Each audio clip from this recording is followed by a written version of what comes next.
Salut tout le monde. Aujourd'hui, on va parler de ce qui se passe au Canada et au Québec à la rentrée politique.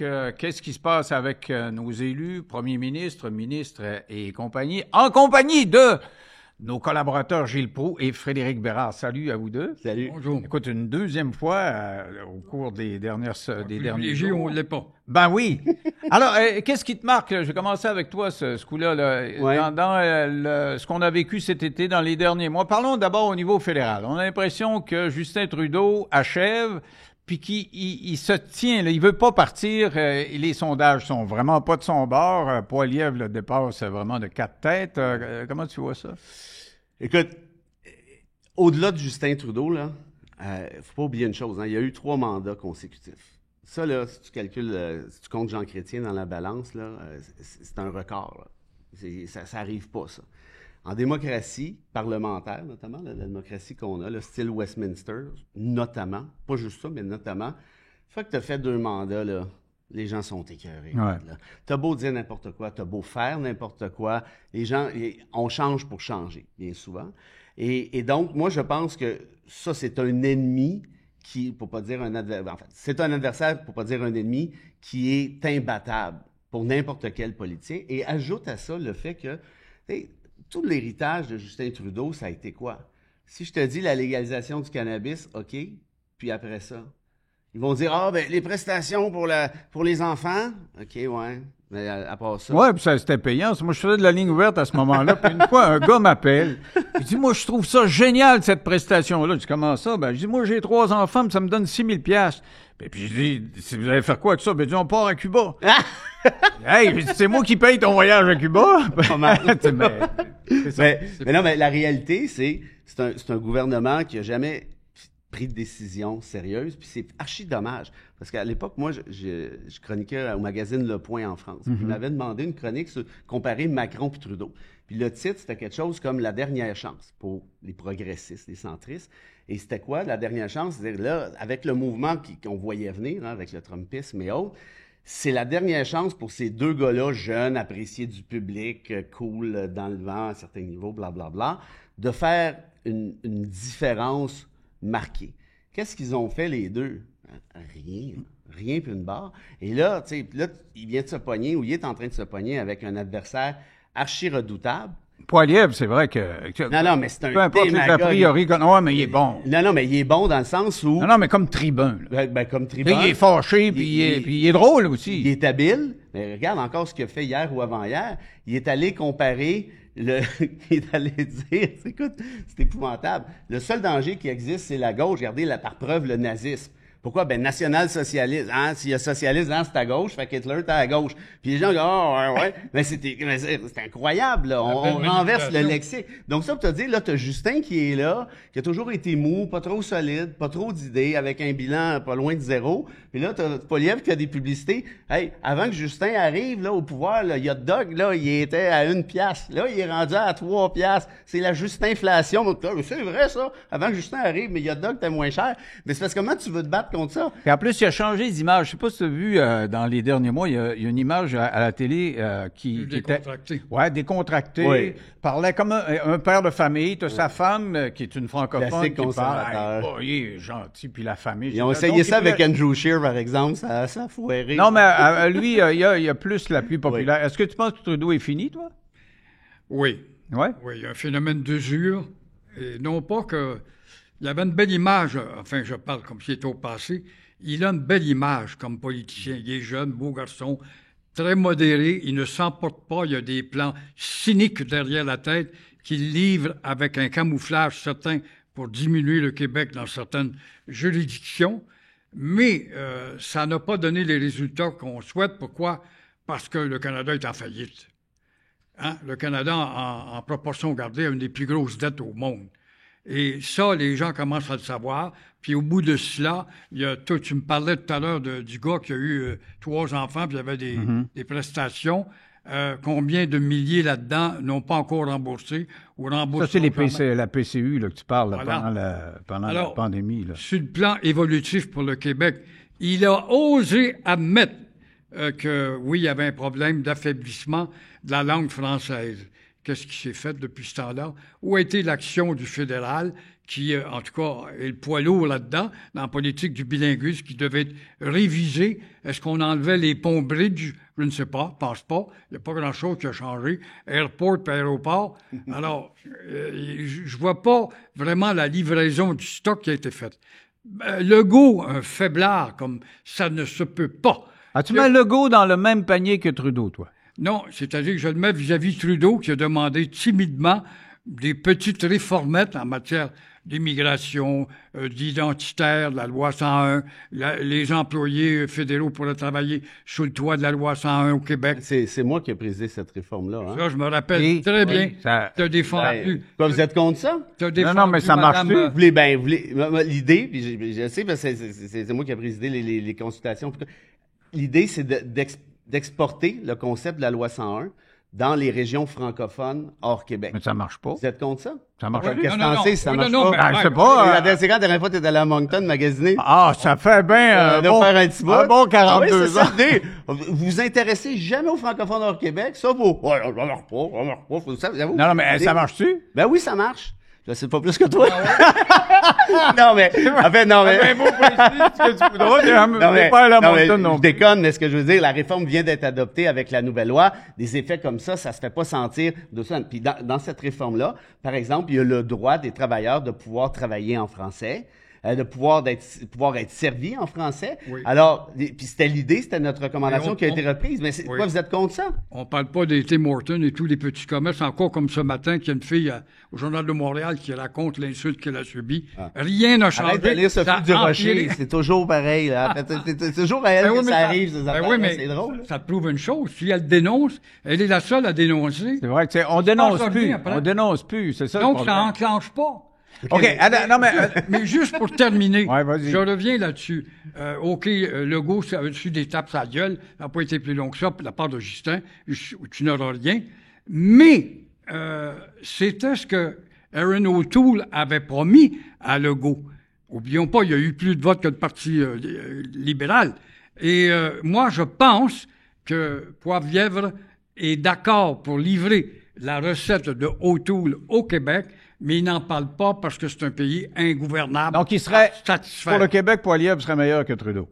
Indéniablement, historiquement parlant, à part Borden, puis le premier ministre fondateur, John A. Macdonald, le Parti conservateur a été respectueux, traditionnellement, des juridictions québécoises. OK, j'aimerais qu'on vienne justement sur le terrain du Québec. Tu parles de M. Legault. Dans le fond, à toutes les fois qu'il va voir Trudeau pour lui demander des nouveaux pouvoirs, puis d'agir autrement en immigration, c'est ça qui est le problème, parce que là, on a des immigrants temporaires, ça nous sort par les oreilles, on n'est pas capable de les accueillir, on est obligé d'agrandir les cégeps, puis on donne pas les cours qu'il faudrait, et le bien-être social est sollicité pas mal.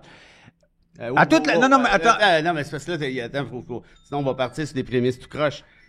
Le bien-être social, un travailleur temporaire peut pas bénéficier de l'aide sociale. Puis deuxièmement, les travailleurs temporaires débarquent pas ici avec des mitraillettes, là. Ils ont reçu des permis délivrés par le gouvernement du Québec qui souvent est allé les chercher à l'étranger à travers des trucs de c'est ça qui est mon point, là. Mon point, c'est que le fédéral et le provincial sont d'accord pour faire venir ces gens-là. Ils ont fait venir. Mais évidemment, ça prend un permis. Alors, donc, quand M. Legault demande à M. Trudeau, diminuez donc les quotas en immigration, est-ce que c'est pas juste pour le show qu'il fait ça? Parce que lui, il en fait venir lui aussi, parce qu'il en veut. Ça me met en... C'est parce que, regarde, c'est drôle, hein, ils sont élus depuis 2018. Toujours, là, Trudeau, il y a trop d'immigrants, temporaires, trop d'immigrants. Mais là, tout à coup, en 2024, ils font une annonce la semaine passée. Bon, là, on réduit le nombre de travailleurs temporaires. Tout à coup, c'est rendu leur juridiction.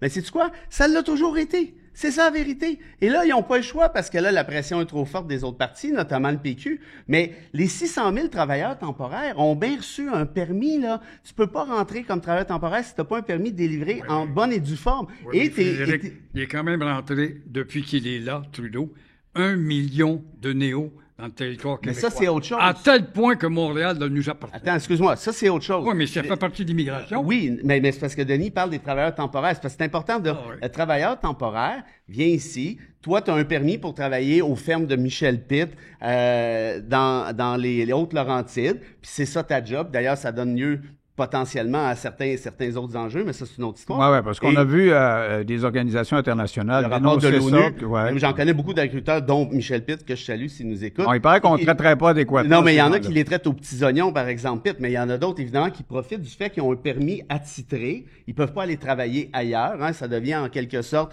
leur employé. Puis là, bon. Mais bref, tout ça pour dire que les travailleurs temporaires, qui inclut, et on peut ajouter à ceci les étudiants étrangers, mais c'est écœurant, ça, d'aller leur taper sa tête des étudiants étrangers. Tu sais, le petit Québec, c'est pas juste un fromage, là, c'est un concept aussi, là. Oh non, on veut pas d'étudiants étrangers à l'université, mais faut-tu être ticoune de manière stratosphérique pour pouvoir se refuser les plus grands cerveaux chez les jeunes qui veulent débarquer ici pour étudier, on crée des liens pour rester. Mais c'est pour ça que je te dis immigration temporaire. Il y a un mot qui est important là-dedans, puis c'est pas immigration, c'est temporaire. Attends, là, Gilles vient de dire, mais pas pour rester. Et même là encore, là, on mêle encore bien des affaires. Parce que l'immigration temporaire, tu parlais des étudiants. Ce que le gouvernement veut éviter, c'est qu'il y a plein d'étudiants qui vont étudier en anglais à McGill. C'est McGill qui est la force d'attraction au niveau universitaire. C'est la meilleure université au Canada. Je comprends, mais donc, le gouvernement Legault, il dit, hey, il y a trop de monde qui vient ici, on va en faire venir un peu dans les universités francophones.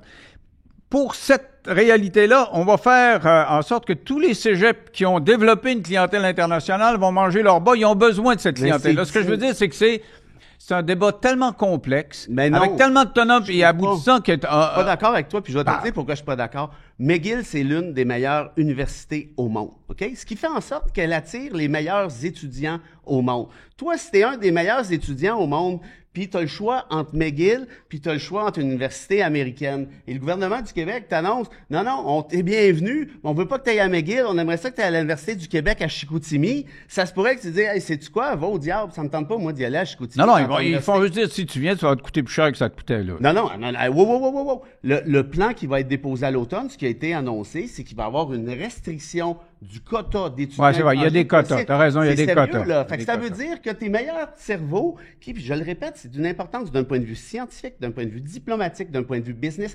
Il y a une portion importante de Québécois, de Montréalais surtout, qui font affaire à l'étranger. Pourquoi? Parce que leur chum de McGill, qui est retourné en France, qui est retourné à Londres, qui est retourné là, ben ils travaillent ensemble parce que c'est des amis. OK, alors...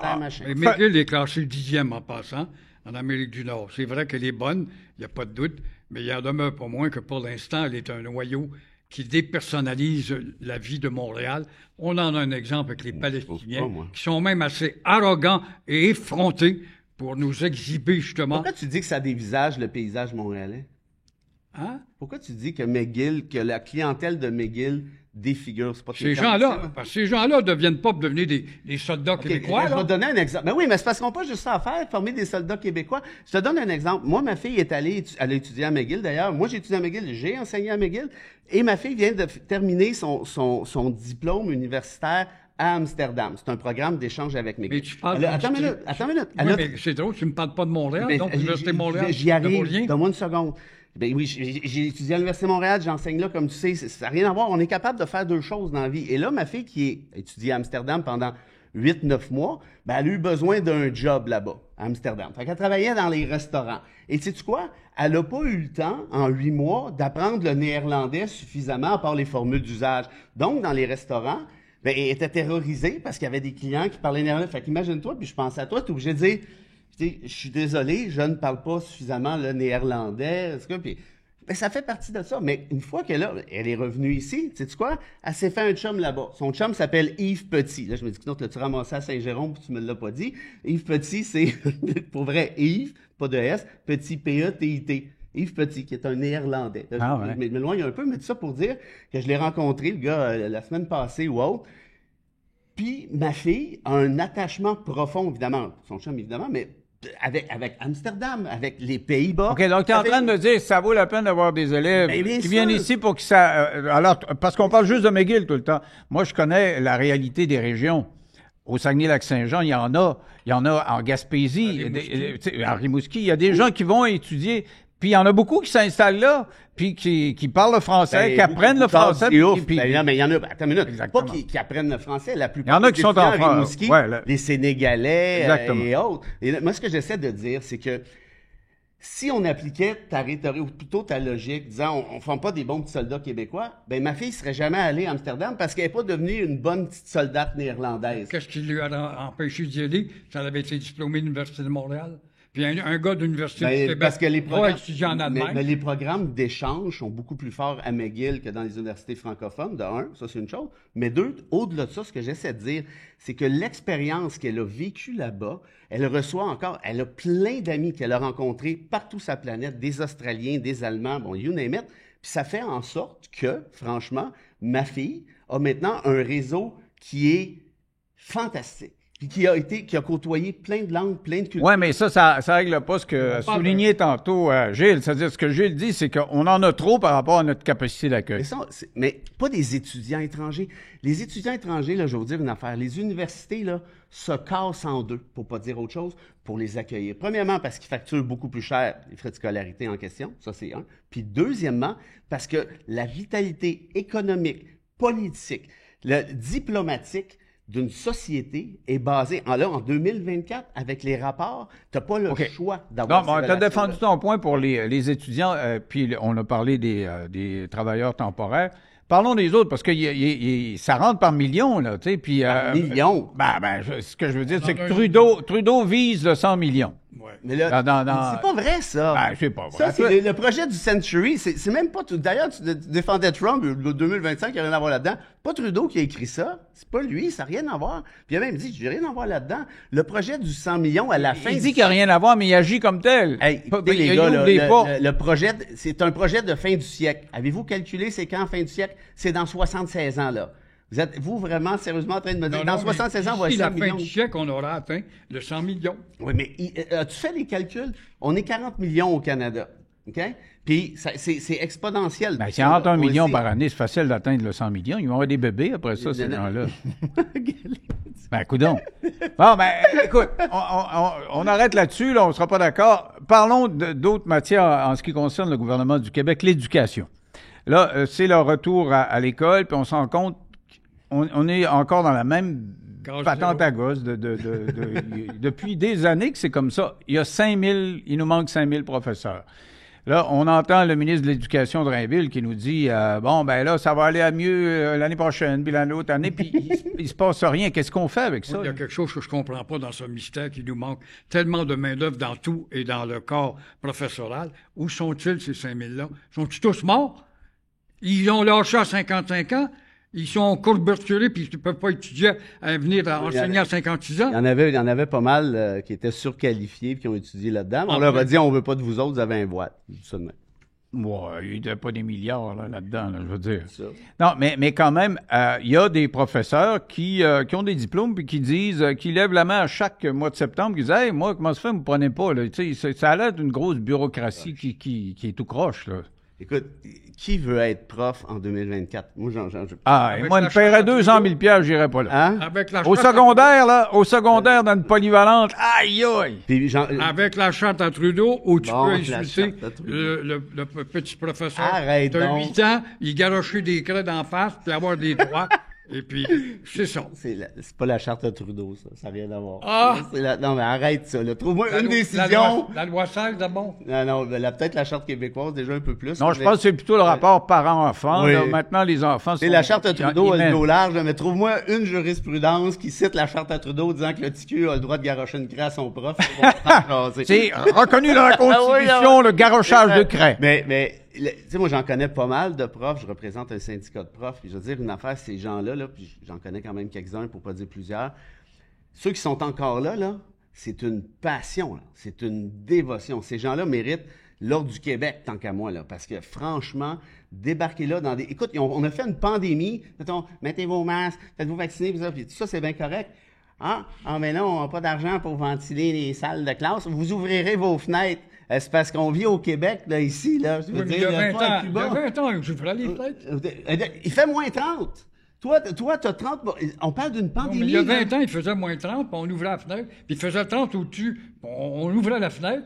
Qu'est-ce que c'est? C'est la felutisation de la clientèle maternée. C'est pas une felutisation, c'est une pandémie.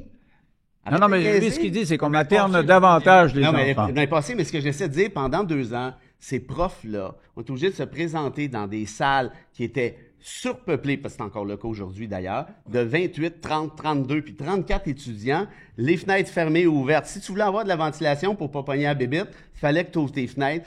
Écoute, le gouvernement du Québec, depuis, c'est pas d'hier, là, depuis plusieurs années, traite les profs avec un mépris épouvantable. Les salaires qui sont allés chercher les dernières conventions, de ce que je comprends, c'est intéressant. Ben là, ils sont un peu à pied, là. C'est 100 000 au top. Mais par la plupart des profs, le salaire, c'est bien correct, évidemment, puis c'est important dans une job, on s'entend là-dessus. Mais par la plupart des profs, ce qu'ils vont dire, c'est pas le salaire tant que ça, c'est les conditions. C'est ça. Est-ce que je suis capable d'enseigner avec un peu de soutien? Le premier podcast que j'ai fait, c'était avec 2 professeurs, puis tu sais, on était en négociation, puis il y avait les moyens de pression, etc. Et ils m'ont raconté des choses qui n'ont pas de bon sens. Les jeunes n'écoutent pas. Puis quand il y en a un qui fait une crise de Saint-Guy, là, maintenant, autrefois, là, moi, j'étais chez Claire Saint-Viateur, c'était pas mieux. Là, ils nous donnaient la strap, mais ils nous faisaient sortir. Là, actuellement... C'est correct. Non, c'est pas correct, Gilles. Non, mais quand même, pas de strap, c'est au lieu de faire sortir le jeune qui est en problème, ils font sortir toute la classe. Puis là, la classe, elle s'en va dans le gymnase, puis ils attendent que le petit gars se calme. Tu sais, ça donne une idée de comment on raisonne. Pour Gilles, pas de strap, c'est la felutisation du Québec. Ouais. Mais qu'est-ce que disait le petit gars qui avait eu la strap, puis il allait voir son père, puis le frère me donnait un coup de strap. Ouais, le père, il l'a bien fait. Ouais, le père, alors que maintenant, viens avec moi, on va péter la gueule au professeur. Oui, je comprends, mais il y a peut-être un juste milieu, là, on va pas varger les enfants, puis, je sais pas, je dis ça de même, là, pour toi, là, moi, je suis d'accord. Oui. Si c'est pas la strap, c'est la moumounisation du Québec. Je suis d'accord avec le juste milieu. Non, mais le Québec est materné, là. Oui, okay. Non, mais ça, je suis pas en désaccord avec ça, mais ce que j'essaie de dire, c'est, regarde les sociétés qui réussissent dans le monde. Leur priorité, là, et de loin, c'est quoi? C'est l'éducation. Puis Legault, quand il s'est fait élire la première fois, il n'y avait que ce mot-là à la bouche, éducation, éducation. Mais c'est peut-être aussi une question de moyens. Est-ce qu'on a les moyens de tout se payer? C'est ça qui est l'affaire. L'éducation, là, ça devrait être... Comment je te dirais ça? Il n'y a pas de montant rattaché à ça. Honnêtement, tu n'as pas le choix. Parce que si tu ne vas pas dans cette voie-là, c'est quoi l'alternative? Victor Hugo disait « Construisez des écoles, vous fermerez des prisons ». Il disait aussi la chose suivante qui est peut-être encore plus intéressante. Vous trouvez que l'éducation coûte cher, l'évêque? Ben, essayez donc l'ignorance. Ouais, c'est sûr. Ah non, mais c'est pas moi qui va dire de ne pas investir là-dedans. Je sais, mais quand on dit ça coûte trop cher, as-tu vu? On est allé dépenser pas loin de 10 milliards dans Norvolt. Ils étaient prêts de te claquer un autre 10 milliards c'est encore le cas, dans leur cossin en plastique de 3e lien. Si je sais compter, ça fait quand même 20 milliards, ça. OK? C'est quand même pas pire d'argent pour un cossin en plastique puis une affaire, un start-up suédois qui est en train de fermer après 10 minutes. Mais là, on a de l'argent pour ça. Ça, c'est pas un problème. T'as raison que... faut battre l'Ontario. On dépense à ce niveau-là, mais on dépense aussi beaucoup en matière de santé. J'aimerais ça qu'on parle de santé avec le ministre Christian Dubé qui a tiré son épingle du jeu pendant la pandémie, dans le sens où on le connaissait pas, puis il est arrivé, pouf, il a pris la place de l'autre, puis on l'a remarqué. Après la pandémie, on lui a donné le mandat. Fais-nous une grosse réforme, là. Organise-nous ça comme ça. Puis je sais, pour les avoir entendu parler un et l'autre, que son prédécesseur, le docteur Barrette, est pas mal dans la même poche que lui. Il se parle souvent, là. Puis c'est l'idée d'arranger le système que Barrette n'a pas réussi à implanter. Et donc, il est allé chercher des kingpins, c'est comme ça qu'il les appelait, des top guns. Des top guns pour gérer la grosse bébelle qui est le ministère de la Santé, comme une entreprise privée. Or, il y avait du même souffle dit, il n'y aura plus d'infirmières du privé, on va interdire ça, et voilà que dès le début, dès la rentrée, on apprend qu'il remet ça à plus tard, que ça patauge, que ça veut pas trop changer. Y a-t-il moyen de faire quelque chose? Et es-tu bon, Dubé, là? Le trouvez-vous bon, vous? L'idée est bonne, mais le courage n'est pas en bout de ligne. Il n'est pas courageux, Dubé, tu penses? Retarder, ça s'appelle encore une fois essayer d'acheter la paix parce qu'on grogne trop fort. C'est comme le syndicat des infirmières là, dont les membres ont dit oui à la convention, puis comment ça s'appelle? Il y a la FIC, là, il y a la FIC qui patauge, je sais pas, il n'y a pas d'accord encore, là. Alors, ça te donne une idée comment la force syndicale fait qu'elle peut paralyser un système. Et dans le cas de la santé... Ouais, laisse faire les syndicats 2 secondes, là. Les infirmières gagnent 100 000 $ maintenant, là. Legault a été élu en 2018, notamment avec la promesse phare suivante. Répudier l'entente d'1 milliard avec les médecins spécialistes. pas arrivé, ça. Jamais. C'est comme, il n'y a pas de problème. Moi, je pense que, pour répondre à ta question, je pense que Dubé, c'est de loin le ministre le plus brillant de ce gouvernement-là. Ouais. De loin, à mon sens. Maintenant, est-ce que je suis à l'aise avec aller au privé, réformer ça? Toi, oui, moi, pas tant. Mais, surtout que ça va avoir un problème avec la loi canadienne sur la santé puis les transferts, hein, parce qu'il y a des pénalités prévues. Avec ça, c'est pas fait non plus. Là. Vas-y au privé tant que tu veux, mais si tu te fais snapper 1,5 milliard en pénalité, tu vas peut-être trouver ça moins drôle puis ta réforme va faire poète-poète. Mais pour le reste, est-ce qu'on peut donner la chance aux coureurs? Moi-même, qui, je le répète, n'est vraiment pas friand avec le privé dans ces cas-ci, je pense qu'il faut y donner quand même une petite chance parce que le système de santé québécois, c'est une catastrophe. Parce que ceux qui marchent le plus, c'est sûr, la France, ils écoutent parler, ils bougonnent comme nous autres. Les Anglais bougonnent comme nous autres, mais ils ont un peu de privé puis un peu de public dans les deux cas, puis ça zigonne moins que chez nous. Parlons maintenant de ceux qui se retrouvent à être les alternatives. Celui qui a tiré son épingle du jeu, c'est encore une belle expression pour ça, c'était Paul Saint-Pierre Plamondon qui, avec le PQ, est en train de faire une machine à se faire élire. C'est quand même surprenant, ça. Là. Encore cet été, les sondages le mettent dans les meilleurs. Je sais que c'est pas ton favori. Non, mais ça n'a rien T'as à fait voir. une clip à un moment donné qui était virale, là, tu l'as traité de je sais pas trop quoi, d'un ancien fédéraliste. Opportuniste. Ouais, Tu mais... te leur dis? non, tu veux c'est faire pas des clics? comment tu le trouves, toi? Ben, je trouve qu'au Québec, on cherche du nouveau. Et ce qui est neuf, on l'adopte. La preuve, ça a été Justin Trudeau quand il a émergé, il y a déjà 8 ans, 10 ans. Ah, il est jeune, il est beau, il est ici. Voilà notre analyse politique. Dans le cas de Paul Saint-Pierre, dont on ne connaissait pas les actions, il s'est révélé, il transpire l'assurance, il n'a pas d'agressivité dans sa revendication québécoise, où traditionnellement, avant, les prédécesseurs qui ont été à la tête du PQ avaient à donner des coups d'arche à Ottawa pour dire qu'il y avait une anicroche là, puis une injustice ici. Dans son cas, ça va très bien. On a découvert du neuf. Puis il est en tête des sondages. J'ai bien hâte de voir le prochain sondage, parce que là, ça fait trop longtemps qu'il n'a pas parlé. Et quand le Parti libéral va arriver avec un nouveau chef, qu'il soit un connard ou pas, un statuquiste ou pas, il va y avoir un élément nouveau. On aime ce qui est neuf. On va l'essayer, c'est nouveau. C'est ça l'analyse politique. Donc, Coder, pour toi, chez les libéraux, c'est pas bon, ça. C'est pas Coder, neuf, il est du vieux bois en mou. Ouais, c'est bois ça. pourri, lui. Ben, écoute, toi, les libéraux, tu connais ça, tu devrais être en mesure de nous dire. Je sais pas, il me semble dans tes idées de. Des idées de libéraux. Socialistes, puis de droits fondamentaux, c'est écœurant, les droits fondamentaux, nous autres. Alors, qu'est-ce que tu dis de ça? Ben, je sais pas. Quand Gilles parle de nouveauté, il a raison, mais ça revient à ce qu'on disait tout à l'heure, hein, c'est l'usure du pouvoir, hein, nécessairement. Et là, il fait face à un Legault qui est fatigué. Et de la population, surtout pendant la pandémie, il y a surexposition dans le tapis. Puis là, il fait des podcasts, des recensions de livres, il teste des recettes de cuisine. Les gens sont écœurés raides. Et jouant dans le même bassin électoral, t'arrives Plamondon, qui est pas très connu. Tu peux lui comment ça l'être. Ben lui, il est nouveau, mais son idée est loin d'être nouvelle. Puis on y a dit 2 fois non, puis il dit, je vais reposer la question une 3e fois quand même. Voilà, j'y arrivais. Plamondon, c'est un gars brillant. Il est vraiment brillant. Moi je l'ai déjà dit, là, je pense que c'est un opportuniste qui n'a pas de conviction, mais ça, c'est autre chose. Il est brillant. C'est un discoureur qui est correct. Il respire la confiance. Hein, il est posé. Les gens aiment ça de manière générale. Et surtout, encore une fois, il faut que tu l'opposes à Legault. Ça fait un contraste qui est intéressant, qui est rafraîchissant, patati patata, la jeune famille, tout le tralala. Bref, il est en très bonne posture. Ceci dit, peut-être que son boulet, c'est justement la question d'indépendance. Pourquoi? Regardez, on dit qu'il mène dans les intentions de vote comme si c'était stratosphérique, puis là, si tous les autres étaient à 3% en arrière. Il est quand même juste à 32, 33, puis ça fait 1 an qu'il est à... C'est à peu près du score classique. C'est beaucoup plus qu'il y a 1 an où il est enterré avec un coup de pelle, on s'entend. Et là, je parle pas de lui, mais je parle du PQ. Mais à 32, 33, 34%, c'est très bien pour un PQ qui était mort et enterré.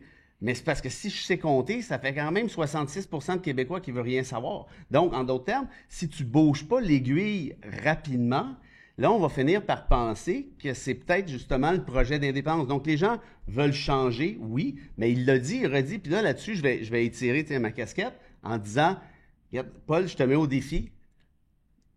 Pas de manière machiavélique, mais tu nous dis depuis le début, votez pour le PQ, c'est un vote pour un référendum sur l'indépendance. Ça, puis je le dis en toute sincérité, en toute franchise, j'apprécie ça. On a besoin de citoyens comme ça.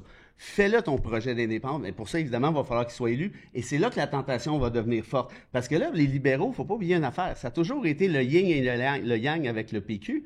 Là, tu n'as pas de chef, ça fait longtemps. Tanguay fait un job honnête, évidemment, mais les gens savent que c'est un chef intérimaire. Fait qu'ils disent, bon, il n'est pas là. Mais attends qu'arrive, je sais pas, moi, disons, un Rodriguez, par exemple, ou autre, relativement connu du grand public, pas spectaculairement connu, mais connu, avec un bon don de la répartie, avec un certain talent de communicateur et autres. Là, est-ce que Plamondon va se tenir là? Puis l'autre affaire, puis je finis avec ça, c'est qu'est-ce qui se passe avec la CAQ de Legault? Est-ce que Legault réussit à aller, parce qu'on s'entend bien, là, depuis la rentrée de 2023 jusqu'au dernier printemps, ça a été une catastrophe assez tragique là, pour la CAQ. Hein? Les Kings, tout ce qui touchait virait à la catastrophe. Est-ce qu'il est capable de remonter la pente? S'il remonte la pente, il le fait aux dépens de qui? Il le fait aux dépens du PQ, là, à 1 million de 1000 %. Donc, en d'autres termes, pour Plamondon, moi, ce qui m'inquiéterait, c'est d'être monté relativement haut, relativement vite, et surtout, vraiment surtout, ne pas avoir été capable de faire bouger l'aiguille depuis un 6, 7, 8 mois. Ça, franchement, c'est inquiétant, puis ça laisse entendre que c'est peut-être le boulet de l'indépendance. Et si il maintient sa question, si pendant la campagne électorale, il dit « je vais poser la question », ça va favoriser les libéraux. Puis on va revenir au même modèle qu'on a eu pendant 40 ans. Gilles, il va faire un référendum. Non, il ne fera pas de référendum. Moi, il va faire un référendum. On va parler de ça pendant 40 jours. La meilleure invention. Les gens vont décider entre les libéraux, puis ça. Puis la CAQ qui était une alternative, ne sera plus une alternative. La meilleure invention depuis l'eau chaude pour les libéraux, là, c'est le mot référendum. Absolument. Ça, là, enlève ça devient compliqué. N'oublie pas une affaire. Legault, il va jouer là-dessus aussi. Le conservateur de Duhem, qui va piger dans le PQ, notamment dans la région de Québec, qu'est-ce qu'il va dire? On n'en veut pas de référendum, c'est pas le temps, blablabla. Bla, bla, bla. Legault va dire la même affaire. Et là, où ça devient complexe, c'est que tu as Québec solidaire qui, lui, en veut un référendum. Mais il veut pas faire partie de l'autobus de Paul Saint-Pierre Plamondon. Quand dit oui, rappelle-toi de la dernier congrès à Saint-Jean au Saguenay, où Dubois est allé dire ce que veut faire le PQ avec l'indépendance, c'est un référendum sur l'immigration, genre pour sacrer des immigrants dehors. T'es vois-tu, toi, ces deux petits coquins? Non, ils n'ont jamais voulu, ils ont essayé de se rapprocher, puis ils n'ont pas voulu. Justement, Gilles, Québec solidaire puis le Parti conservateur, à un moment donné, là, dans les mois précédents la dernière élection, puis pendant la campagne électorale, il y avait comme le vent dans les voiles. C'était comme les recrues de l'année de la Ligue nationale, tu sais. Et depuis, Duhem a baissé dans les sondages. Québec solidaire, ils sont chicanés, vraiment chicanés sur la place publique à pu finir. Oh oui. Est-ce qu'ils sont passés date, ces recrues de l'année, ou ils vont revenir? Comment tu les vois? Moi, j'ai encore un petit espoir on va rire, pour Éric Duhem. Tu penses qu'il n'est pas mort, Éric? Mais son maudit problème, ça fait 20 ans que je le suis, il a changé d'étiquette à tous les deux mois, mais là, il est un vrai nationaliste conservateur. Il va s'aligner, Poilievre devrait le récupérer. Il appuyait la loi 96. Non, excuse-moi, il contestait la loi 96. Oui, tu as raison. Malgré tout ça. Alors, il peut changer d'opinion. Il cherche le vote anglophone, essentiellement. Puis là, il ne cherche plus, là. Je sais pas. Ben, est-ce qu'il est mort ou il est condamné à être actif surtout dans la région de Québec? C'est une maudite belle question. Je ne suis pas capable de te répondre. Ben, moi non plus. Je veux dire, parce que je le trouve bon. Comme communicateur, je fais 1 heure avec lui. Bon. Puis il est vraiment... Il est très bon, mais... ça prend une organisation pour être fort. Oui, mais attends. Le PQ, il renaît de ses cendres, mais c'est une vieille organisation, puis il y a encore des gens qui étaient indépendantistes il y a 40 ans, qui ressortent leur pancarte. La CAQ, Québec solidaire, ça fait pas longtemps que ça a été créé, ça fait à peine une quinzaine d'années. Et oublie pas, Duhem, moi je suis d'accord avec toi, puis je le connais plutôt bien, c'est un chic type en privé, je suis vraiment pas d'accord avec la majorité de ses idées, mais c'est un gars brillant, c'est un excellent communicateur. Moi, je trouve souvent qu'il s'adresse, c'est son plus gros défaut à mon avis, il s'adresse trop souvent au plus bas des dénominateurs communs, là, tu sais, faire des conférences de presse, mon droit, mon char, c'est complètement farfelu, mais enlève ça. Il y a un courant conservateur très fort en Occident et qui l'incarne ici au Québec. Quand il fait ce genre de trucs-là, ben c'est lui. Regarde, Daniel Smith en Alberta a été élu à fond la caisse. Et là, tu arrives avec un Legault qui ne sait pas trop ce qu'il fait. Il regarde les sondages, il zigonne. Il a déjà dit « je suis à gauche ». C'est comme n'importe quoi. Mais ce courant-là, qui est, je le répète, ultra populaire partout en Europe, mais partout, aux États-Unis, on n'en parle même pas. Le seul qui l'incarne avec brio, c'est Duhem. Puis tu sais quoi? franchement, moi, je suis content qu'il existe cette dialectique gauche-droite au Québec avec des débats intelligents. Dans le sens où, tu sais, Duhem, le truc de charge, je pense que c'est n'importe quoi, mais d'autres affaires, l'argent des impôts, les investissements publics, les le privé dans la santé. le privé dans la santé, c'est des affaires, ça, qui touchent, je pense, l'électeur. Tu sais quoi son défi? Son défi, moi, je pense à Duhem. C'est des coucous? Non, c'est d'avoir une équipe autour de lui, une équipe d'autres candidats. Non, mais tu sais, dans les dernières élections, tu avais du monde qui se présentait député, tu sais, c'était n'importe quoi. Mais tu me dis, la CAQ a réussi à s'organiser en peu de temps, mais il est allé chercher du monde, des autres partis, puis c'était du monde connu. J'ai pas dit en peu de temps. Ça a pris quand même 8-10 ans à la CAQ. Legault en a bavé longtemps. 10 ans, t'as raison. Non, mais je veux dire, Éric, ça va y prendre du monde connu qui donne crédibilité à son affaire. Parce que lui est bon, on est d'accord, mais... mais il est archi habile avec ça. Regarde ce qu'il fait. Jonathan Marchessault, le joueur de hockey qui gagne la Coupe Stanley. Puis après ça, il s'en va au resto, machin. Puis il est bon. Je te dis, Duhem, c'est... Non, c'est pas ça que je te dis. Au contraire, je te dis qu'il est bon, mais ça y prend une équipe. Oui, mais c'est parce que c'est l'œuf ou la poule. Qu'est-ce qui vient en premier? Moi, je te dis, si tu vas avoir une équipe, il faut que tu sois bon. Or, il est bon. À certains niveaux, ça fait un bout de temps. Mais moi, je te dis, le défi, là. Il va pas devenir premier ministre demain matin. Mais il l'a dit en entrant en politique. Il dit, je vise 10 ans. Avant 10 ans, il se passera pas grand-chose. Puis, pour se faire connaître pour la peine, avec un nouveau parti, une nouvelle organisation, pour professionnaliser tout ça, pour reprendre les termes de QS, ça prend à peu près ça, 8-10 ans. QS a fait la même affaire. La CAQ, même chose. Puis arrive un moment donné où les gens sont écœurés des partis qui sont en place. Puis là, pif-paf, tiens, Duhem, il a l'air de savoir quoi il parle. Tu sais, on parle de l'effet nouveauté beaucoup, je pense à juste titre, mais il faut pas oublier qu'il n'y a pas ben moins nouveau dans le paysage politique en 2018 que François Legault. Là, ça faisait 20 ans qu'il était ministre, puis il a été élu quand même parce qu'il... N'empêche que le défi du M, c'est de centrer un peu. Il faut qu'il se déplace un peu vers le centre. Comme Québec solidaire, c'est son défi de s'en aller vers le centre, de socialiste à plus centré. Et le problème, c'est qu'ils veulent pas. Le Québec solidaire, ils sont tellement militants que, tu sais, OK, Gabriel a gagné son affaire là, au Saguenay, mais il y a quand même une épine dans le pied parce que des idéologues là-dedans, c'est pas facile. Ils sont à la solde des néos. On a eu une preuve dans la campagne en Saint-Henri. Pas de drapeau du Québec, pas de Québec solidaire. Réunion du solidaire ce soir. Écoute, un peu comme trahison, c'est dur à battre, pour te dire indépendantiste. Alors, ils ont gagné avec ça, avec des brochures en anglais. Puis ça, je l'ai dénoncé, puis j'ai eu droit à une avalanche de bêtises. Mais je reviens à... Toi, avoir des bêtises! Ça, c'est même un euphémisme, parce que l'avalanche... Oui, je me secoue les épaules, c'est tout. Mais... il a fallu te mettre au-dessus de la tête un peu, cette fois-là. Pour révéler un secret. Récemment, il y a un ministre qui m'a interpellé, ministre responsable des communautés amérindiennes. « Hey, Gilles, j'étais au funérailles de Paul Hood. Je veux te voir à tout prix. Je veux dîner, toi, je veux te voir. » C'est la première fois qu'un ministre caquiste, même ma nièce m'a jamais parlé. Ouais, t'as une nièce ministre. Ouais, c'est vrai. Alors, je dis oui, avec plaisir. Il dit, on est découragés, puis il y a 2 partis dans l'un, puis j'ai dit, voulez-vous faire du mal au PQ et en même temps à Legault, au Parti libéral? Ouais, c'est quoi? J'ai dit, Legault dit qu'il est à la tête d'une formation affirmative. Le Québec affirmatif. Donc, Legault parle de l'État du Québec. Pourquoi est-ce qu'il récupère pas? C'est banal. Rendre hommage à Jean Lesage, qui, pendant 2 ans, galvaudait l'État du Québec. Il a reculé devant la pression des Anglais, c'était tout nouveau, on est en 61, là.